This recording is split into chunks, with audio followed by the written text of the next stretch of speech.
حضرت علی اصغر کو پھر شہید کر دیا جاتا ہے۔ تو یہ باتیں ہم لکھیں گے، اور پھر یہاں پہ دیکھیں لکھا ہوا ہے کہ حضرت امام حسین رضی اللہ تعالیٰ عنہ جب دیکھتے ہیں کہ آپ کا یہ بہت چھوٹا سا بچہ جو ہے وہ بھی پیاس کے ہاتھوں تڑپ رہا ہے، تو آپ اس کو اپنے ہاتھوں میں لے کر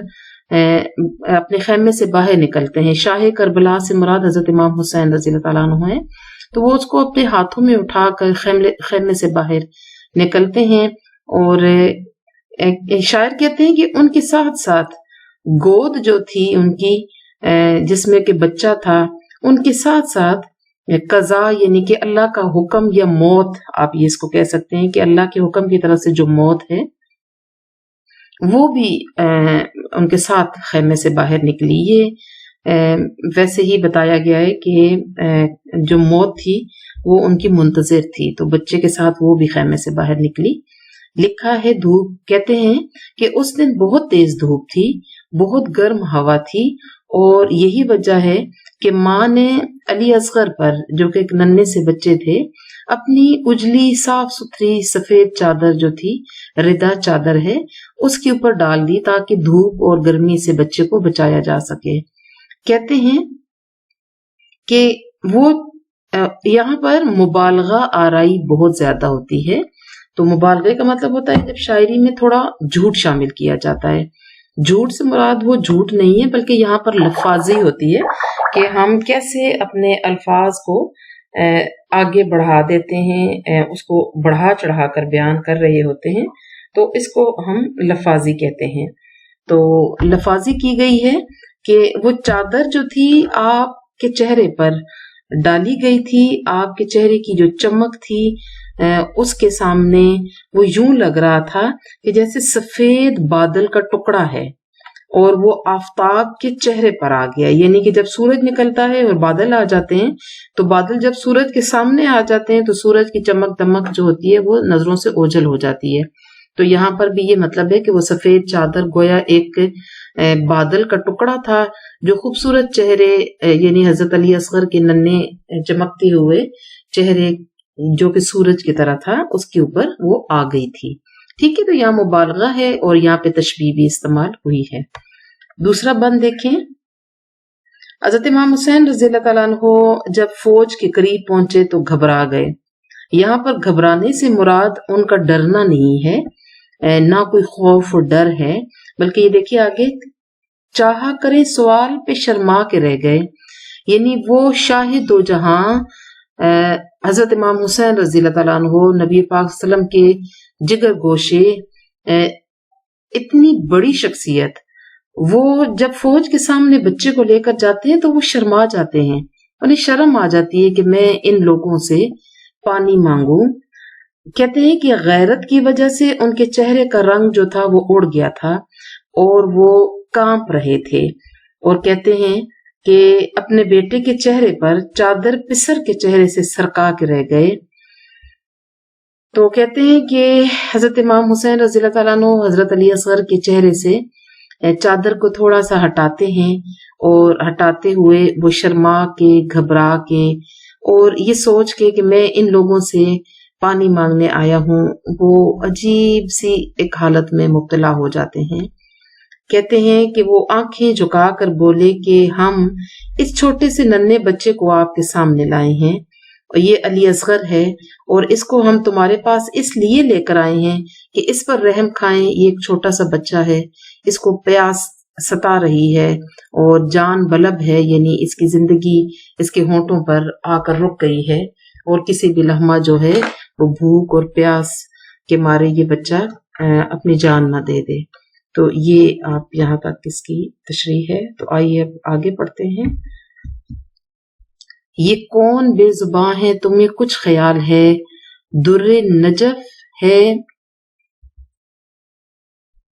سوری بچوں یہاں سے تھوڑا سا،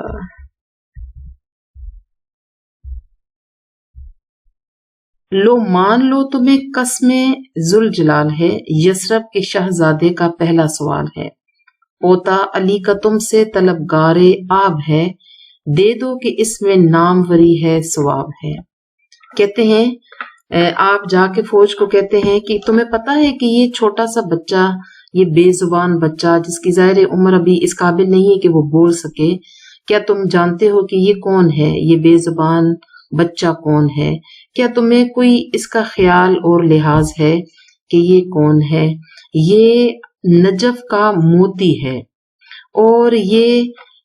ہمارے گھرانے کا لال ہے، یعنی بہت پیارا بچہ ہے۔ نجف اور لال دو قیمتی موتی ہوتے ہیں۔ کہتے ہیں کہ اے لوگو، اے ظالم لوگو، مان لو تم ہمیں پانی دے دو، تمہیں اللہ کی قسم ہے، ذوالجلال کا مطلب ہے اللہ تعالیٰ کی قسم ہے تمہیں، کہ تمہیں پتا ہے کہ یہ مدینہ کے شہزادہ ہے، اور اس کا یہ پہلا سوال ہے کہ یہ میں آپ سے پہلا سوال کر رہا ہوں، پہلی کوئی چیز مانگ رہا ہوں۔ کیا تم جانتے ہو کہ یہ حضرت علی کا پوتا ہے اور یہ تم سے پانی مانگ رہا ہے، طلبگار آپ ہے، یہ تم سے اور کچھ نہیں مانگتا ہے، پانی کی چند گھونٹ مانگ رہا ہے۔ اے ظالم لوگوں، اس کو پانی دے دو، کیونکہ اس میں اللہ نے تمہارے لیے بہت نام رکھا ہوا ہے، یعنی کہ وہ شخص جو آپ کو پانی پلائے گا تاریخ انسانی میں اس کا ایک نام ہوگا، اس کی عزت و شہرت ہوگی، اور اس کو اللہ تعالیٰ کی طرف سے بہت ثواب بھی ملے گا۔ نیچے دیکھیے، پھر ہونٹ بے زباں کے چومے جھکا کے سر،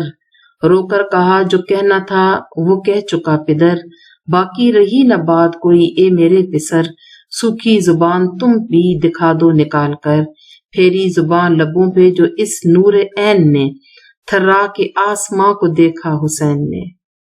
کہتے ہیں کہ ان سے مخاطب ہونے کے بعد آپ نے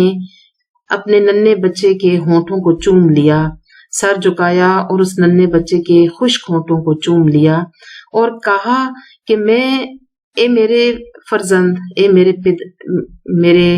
پسر یعنی میرے بیٹے، دیکھو میں رو رہا ہوں، میں نے جو کہنا تھا ان ظالموں سے وہ میں کہہ چکا ہوں، کاش کہ ان کے دل پر رحم آ جائے، میری زبان سے نکلے ہوئے الفاظ ان کو تمہارے لیے مہربان کر دیں۔ اے میرے پیارے بیٹے، اب کوئی بات نہیں رہی جو میں ان سے کہوں، اب میں نے ان سے سوال کر لیا ہے، تو میں اب اور تمہارے لیے میں کیا کر سکوں؟ یہی ہو سکتا ہے کہ جیسے میری زبان سوکھ رہی ہے ایسے تم بھی اپنی چھوٹی سی زبان اپنے ہونٹوں سے باہر نکال کر ان ظالموں کو دکھا دو کہ پیاس کے مارے میرا کیا حال ہو رہا ہے۔ کہتے ہیں کہ یہ سننا تھا کہ بچے نے اپنی زبان کو اپنے ہونٹوں پر پھیرا۔ نور عین کا مطلب ہوتا ہے آنکھوں کا نور، بیٹے کو آنکھوں کا نور کہا جاتا ہے، تو کہتے ہیں آنکھوں کے نور اس چھوٹے ننھے بچے نے، علی اصغر نے اپنی زبان کو اپنے ہونٹوں پر پھیرا۔ جب اس کو ایسے دیکھا کرتے ہوئے تو حضرت امام حسین لرز کر آسمان کی طرف دیکھنے لگے۔ ظاہر ہے بطور باپ وہ اپنے اس ننھے سے معصوم بچے کی پیاس کو برداشت نہیں کر پا رہے تھے۔ اگلا دیکھیے، مولا فلک کو دیکھ رہے تھے کہ ناگہاں لی ہر ملا نشانے سے دو ٹانگ کی کواں، ترکش چن کے کھینچ لیا تیرے جاں ستاں،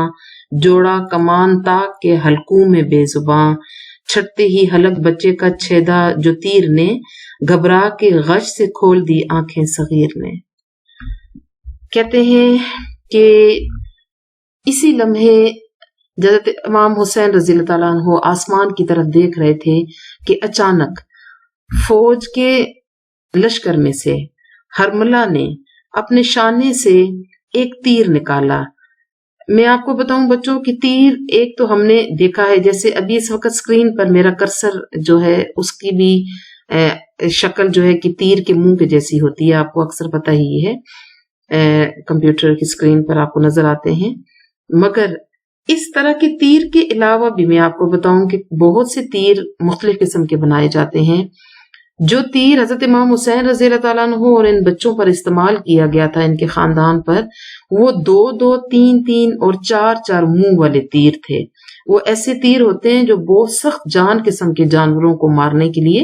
استعمال ہوتے ہیں۔ تو یہاں پر ہرملہ نے اپنے شانے سے وہ تیر نکالا جس کے آگے جو ہے وہ 2 قسم کے منہ بنے ہوئے تھے۔ اس نے تیروں کے تھیلے سے، اس کو ترکش کہتے ہیں، چن کے وہ تیر نکالا جو بہت سخت جان جانوروں کو مارنے کے لیے یا کسی سخت دشمن کو مارنے کے لیے استعمال کرتے ہیں. حالانکہ اس کے مد مقابل ایک چھوٹا سا بچہ تھا. اس نے کہا کہ اس نے کیا کیا کہ تیر کو اپنی کمان کے اندر رکھ کر جوڑا، نشانہ لیا، تیر کو کھینچا اور اس بے زبان بچے کے حلق کے اوپر دے مارا. جیسے ہی تیر چھوٹا، بچے کے حلق کے اندر جا کر اس نے سوراخ کر دیا، اور اسی لمحے جو معصوم بچہ حضرت علی اصغر رضی اللہ تعالیٰ عنہ تھے، انہوں نے گھبرا کے اپنی آنکھیں کھول دیں اور غش کھا کر انہوں نے اپنی آنکھیں کھول دیں. ظاہر ہے یہ ان کی زندگی کا آخری لمحہ تھا. کیا سن تھا تیرے تیر کھاتے ہی بچہ بلک گیا، کیا سن تھا تیر کھاتے ہی بچہ بلک گیا، سوکھے گلے میں خون بھرا دم اٹک گیا. اس معصوم بچے کے حلق میں جب یہ تیر لگا تو وہ بچہ معصوم بلک گیا، یعنی اچانک اس کے منہ سے رونے کی آواز نکلی. کیا سن تھا، یعنی کتنا چھوٹا تھا وہ، کہ جب اس کو تیر لگا اس کے حلق میں تو تڑپا جو شاہ کے ہاتھوں پہ قامت سرک گیا، ٹوپی گری زمین پہ من کا ڈھلک گیا، ننھی کلائیوں میں تشنج سے بل پڑے، ہچکی جو آئی منہ سے انگوٹھے نکل پڑے. کہتے ہیں کہ جیسے ہی حلق میں تیر لگا تو بچہ تڑپنے لگا. حضرت امام حسین رضی اللہ تعالیٰ عنہ آسمان کی طرف دیکھ رہے تھے، شاید اپنے اللہ سے مخاطب تھے، ان سے فریاد کر رہے تھے کہ آپ کے ہاتھوں پہ جیسے ہی بچہ تڑپا تو آپ نے دیکھا کہ اس کی ٹوپی زمین پر گر پڑی اور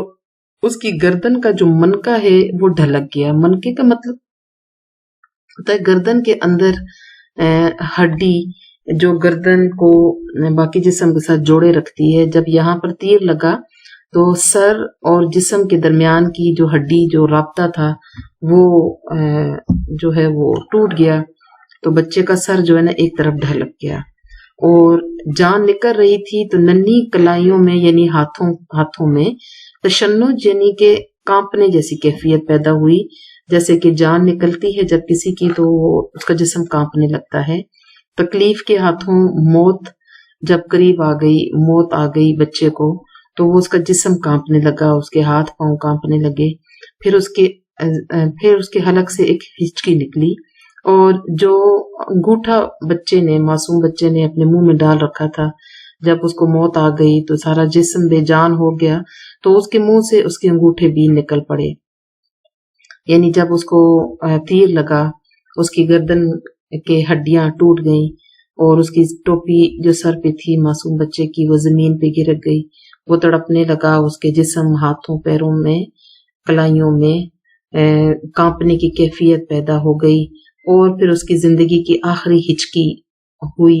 اس کے منہ سے ادا ہوئی. اور پھر وہ جو انگوٹھا تھا اس کے منہ میں، جیسے کہ عموماً آپ نے دیکھا ہوگا چھوٹے بچوں کو جب بھوک لگتی ہے تو اپنے منہ میں اپنے انگوٹھے دے لیتے ہیں، تو وہ انگوٹھا بھی اس کے منہ سے نکل پڑا، کیونکہ اب اس کے بعد وہ زندہ ہی نہیں تھے. اللہ کا حکم تھا کہ اللہ تعالیٰ نے اس چھوٹے سے بچے کو بھی شہادت کے رتبے پر فائز کیا. اگلا دیکھیے، منہ آسمان سے شاہ نے پھرایا کہ کیا ہوا، دیکھا نشانہ تیر کا وہ بے خطا ہوا، یعنی دوچار حلق سے تیرے جفا ہوا، بچہ تڑپ رہا ہے لہو میں بھرا ہوا، آنکھیں پھرائے دیتے ہیں تیور بدلتے ہیں، آگے تو دودھ اگلتے تھے اب خون اگلتے ہیں. کہتے ہیں حضرت امام حسین، یہ چند لمحوں کی بات تھی، جیسے ہی آپ نے آسمان کی طرف دیکھا، اس سے مخاطب ہو رہے تھے لشکر سے، آپ نے آسمان کی طرف دیکھا، اسی لمحے میں اس نے تیر چھوڑا اور بچے کے حلق میں آ کر وہ پھنس گیا